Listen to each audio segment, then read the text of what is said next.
맨유가 오늘 리버풀과의 노스웨스트 더비에서 2대2 무승부를 가져왔는데 이날 전체적인 경기력이 상당히 괜찮았던 것 같아요. 개인적으로는. 나온 게 오나나, 더리우트, 맥과이어, 리산드로 마르티네스, 마즈라위, 마이노, 우가르테, 달로, 아마드 디알로, 브루노 페르난데스, 호일룬 이렇게 나왔는데 여전히 아모림이 쓰는 3-4-3 시스템, 3-4-2-1 시스템이죠. 아모림은 이날 우선은 슬롯의 리버풀이 가지고 있는 그 특유의 강력함, 특히 파이널 서드에서 위협적인 그 공격을 일단은 막고 생각하자고 준비한 것 같습니다. 왜 그랬냐면 이 백파이브를 기반으로 윙백들이 내려서고 미드필더 내려서고 맨 위엔 호일루만 남는 전체적으로 5-4-1 포메이션으로 수비 진영을 튼튼하게 틀어 막았죠. 이 5-4-1 수비가 안정적이었던 이유가 뭐냐면은 측면을 틀어 막아서 그래요. 최근에 이제 리버풀이 공격적으로 굉장히 좋다고 평가받는 이유가 뭐냐면은 오른쪽에 살라, 왼쪽에 학포, 이 두 윙어들이 볼을 잡았을 때 하프 스페이스를 향해서 침투하는 그 움직임이 굉장히 위협적이잖아요. 살라도 그렇고 학포도 그렇고 박스 안에서 골을 만들 수 있는 능력을 가진 선수고 만들면은 그걸 플레이메이킹으로 풀어나갈 수 있는 능력을 가진 선수들이기 때문에 맨유는 이 살라랑 학포가 최대한 골문을 바라보지 못하게 만드는 데 집중했습니다. 살라가 볼을 잡으면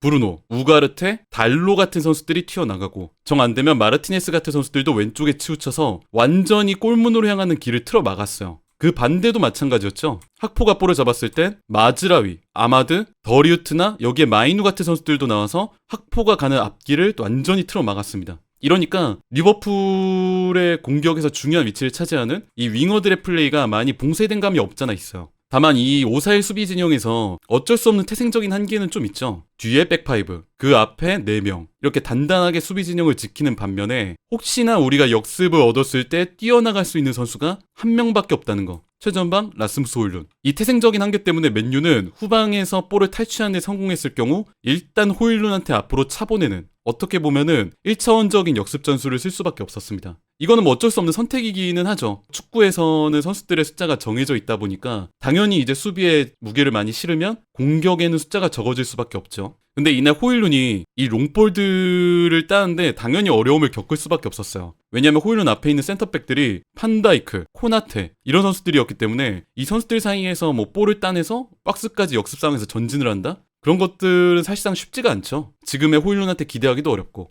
대신에 이날 맨유의 공격 전개에서 위협적인 장면들은 오히려 호일룬 쪽이 아니라 아모림이 그토록 원했던 측면에서 많이 나왔습니다. 특히 어디서 많이 나왔냐면 왼쪽, 달로 쪽에서 많이 나왔어요. 이게 사실 달로가 왼쪽에서 이제 자리를 설 수 있다고는 하지만 오른쪽에 서는 선수잖아요. 지금 아모림 체제에서 왼쪽에 설 만한 선수가 마땅치 않다 보니까 지금 왼쪽 윙백 자리를 소화하고는 있는데 최근까지는 나왔을 때 뭔가 아쉽다는 느낌을 맨유 팬들은 많이 받으셨을 거예요. 왜냐면은 아무래도 역발이다 보니까 선수가 어쩔 수 없이 안쪽을 바라보게 돼요. 달로가 오른발잡이니까 왼쪽 터치라인 인근에서 볼을 잡아도 안쪽을 우선적으로 본다는 거죠. 이쪽으로 패스를 하거나 이쪽으로 전진을 하거나. 그런데 이날 경기에서만큼은 아모림이 왼쪽 윙백에게 바라는 플레이, 직선적으로 올라가는 플레이를 해줬습니다. 예를 들어 전반전에 이런 장면이 있는데 보면은 평소에 달로였으면 안으로 좁히면서 들어갔을 텐데 이날은 달로가 오히려 더 측면으로 치면서 왼발 각도를 만들어요. 오른발이 아니라. 그러면서 박스 안에 있는 아마드 디알로에게 크로스를 넘겨주고 아마드가 이거를 아쉽게도 헤더가 좀 빗나가는 장면이 있었는데 이 장면이 사실 기존의 달로한테는 좀 못 봤던 플레이거든요.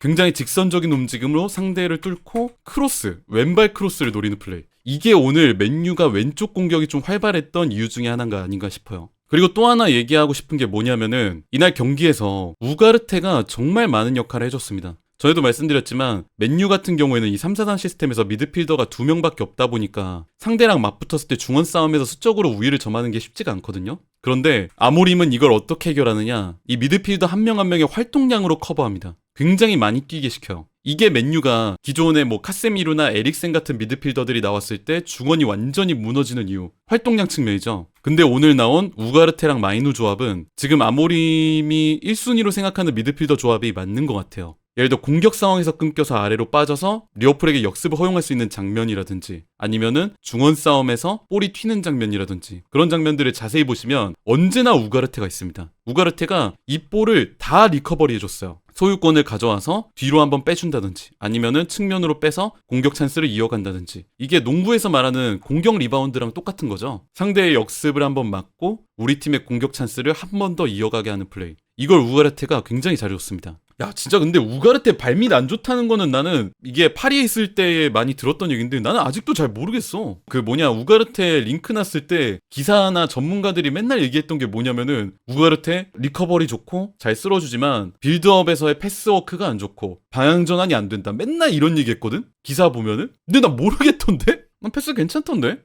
이 아까 전에 말씀드린 이 윙백들이 살아난다는 플레이가 왜 중요하냐면은 결국엔 아모림은 측면으로 풀어내서 공격으로 올라가는 거를 원하는 축구거든요. 양쪽 윙백이 윙어처럼 움직이면서 파이널 서드에서 위협적인 찬스를 만들어주고 바깥에 있는 위선 자원들은 하프스페이스 인근으로 좁히면서 상대 골문을 겨냥할 수 있게 만든다. 이게 핵심이기 때문에 결국에는 이 윙백들이 뭔가를 해줘야만 공격의 시발점이 열려요. 그게 됐던 게 오늘 달로의 플레이였죠. 만약에 지금 오늘 경기처럼 달로가 왼쪽 측면에서 살아나줄 수만 있다면은 물론 맨유가 왼쪽 윙백을 가장 빨리 영입은 해야 되겠지만 정말 급한 불은 끌 수가 있는 거죠, 맨유가. 그리고 오늘 리버풀 팬분들도 그렇고 맨유 팬분들도 그렇고 진짜 도파민 터지는 새벽에 잠설치게 만드는 경기가 나왔는데 그 이유 중에 하나가 뭐라고 생각하냐면은 슬롯도 그렇고 아모림도 그렇고 두 팀 다 비기거나 이대로 끝낼 생각이 아예 없었던 경기였기 때문에 그래요. 예를 들어 볼게요. 아모림이 어떤 교체 카드를 썼냐면은 굉장히 좀 흥미로운 교체 카드를 썼는데 이날 그래도 중원에서 장악력을 가지고 있었던 마이누, 우가르테 조합을 깨고 공격적인 선수 교체를 가져왔죠. 마이누를 빼고 브루노를 내린 다음에 2선 자리에 알레한드로 가르나초를 투입했습니다. 이게 사실 아모림 입장에서는 굉장히 뭐라고 해야 될까, 도박에 가까운 그런 교체였어요. 아까도 말씀드렸지만 맨유는 이 중원에서의 숫자가 적기 때문에 굉장히 많이 띄워줘야 하는 미드필더들이 필수적으로 필요하고 특히나 지금은 마이누랑 우가르테가 그나마 중원에서 좀 받쳐줬기 때문에 축구가 된 건데 이거를 깨면서 공격적으로 가르나초를 넣는 선택지를 했죠.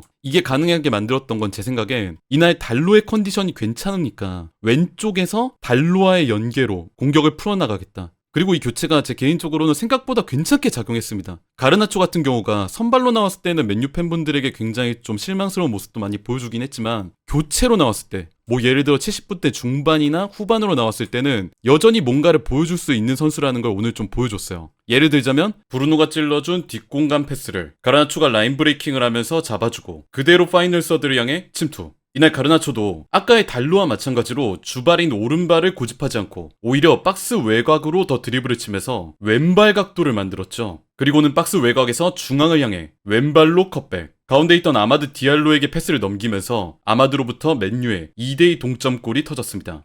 얘가 선발로 내보내면은 진짜 그런 거지. 여전히 벤치 서브로는 슈퍼 조커라 그러죠, 우리가. 조커로는 우리가 선택할 수 있는 좋은 옵션 중에 하나라고 생각을 해요. 아직 선발로 이제 내보낼 만한 그런 수준이 안 되는 거지. 그리고 레시포드랑은 좀 사정이 다르죠. 특히 뭐 주급 같은 부분들. 가르나초가 얼마였더라? 주급이 7천이었나요? 레시포드가 5.5억이고 6억이고 레시포드랑 비교하는 건 좀 그렇지 않냐? 주급 차이가 넘사인데 이렇게 아모림이 교체 가져가는 것도 그렇고 뿐만 아니라 후반에 어떻게 보면은 경기를 비기면서 끝낼 수도 있는 상황에서도 호일룬을 빼서 지르크지를 넣는다든지 그런 식으로 아모림도 되게 공격적으로 경기를 운영을 했고 슬롯도 마찬가지였고 그런 식으로 두 감독이 가드를 내려놓고 싸우려는 생각을 가지니까 경기를 보는 우리 입장에서는 굉장히 재밌는 매치가 나올 수밖에 없었죠. 개인적으로는 최근에 봤던 노스웨스트 더비 중에서 제일 도파민 터지고 재밌었습니다. 아마 타팀 팬분들도 되게 재밌게 보지 않았을까? 그리고 이날 경기에서 또 한 명 얘기를 하고 싶은 게 리산드로 마르티네스.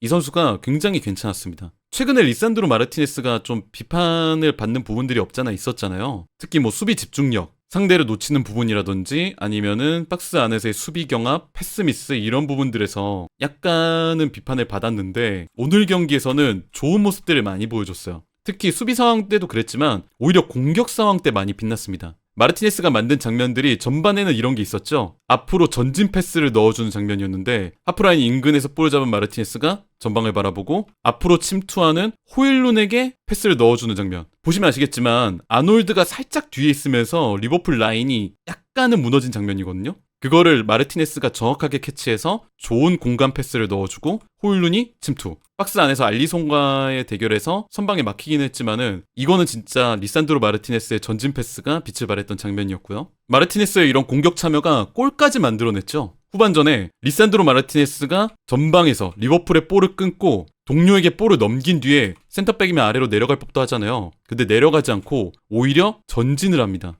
그러면서 박스 안에서 순간적으로 맨유의 수적 우위를 만들어내요. 그래서 마지막에는 마르티네스의 슈팅이 나오면서 정말 희귀한 리산드로 마르티네스의 득점까지 나왔죠. 이게 사실 맨유가 가끔 보여주는 장면들이기는 해요. 근데 이런 식으로 본격적으로 올라가는 경우는 흔치 않고, 예를 들어 세트피스 상황에서 맥과이어가 박스 안에 있을 때 내려오지 않고 그대로 한 몇 분 정도 위에 머무르게 하면서 약간 투톱 체제로 운용을 한다든지 그런 부분들이 있는데, 이렇게 리산드로 마르티네스가 패스를 주고받으면서 직접 박스 앞 전진까지 하는 장면은 참 희귀하다. 그리고 브루노 페르난데스, 이 선수도 전에 뉴캐슬전 리뷰 때도 한번 말씀드렸지만은 없을 때 참 티가 많이 나는 선수라는 걸 다시금 깨닫습니다. 이날 브루노가 아래에서 3미들로 내려와서 미드필더의 그 중원 싸움이라든지 아니면은 박스 앞으로 들어갔을 때 상대 수비 라인을 벗기면서 안으로 넣어주는 절묘한 패스들, 이런 것들을 넣어줬죠. 이게 사실 지난 뉴캐슬전에서 정말 보기 어려웠던 장면들이잖아요. 전방에서 공격을 풀어주는 플레이메이커가 있다는 것. 비록 오늘 경기 초반에도 약간은 도전적인 패스들로 끊기는 장면들이 있기는 했지만은, 그럼에도 맨유는 브루노 페르난데스가 있고 없고 그 차이가 파이널 서드 공격 작업 때 확실히 드러난다, 이렇게 생각은 합니다. 오늘 도파민 빡 돌았네.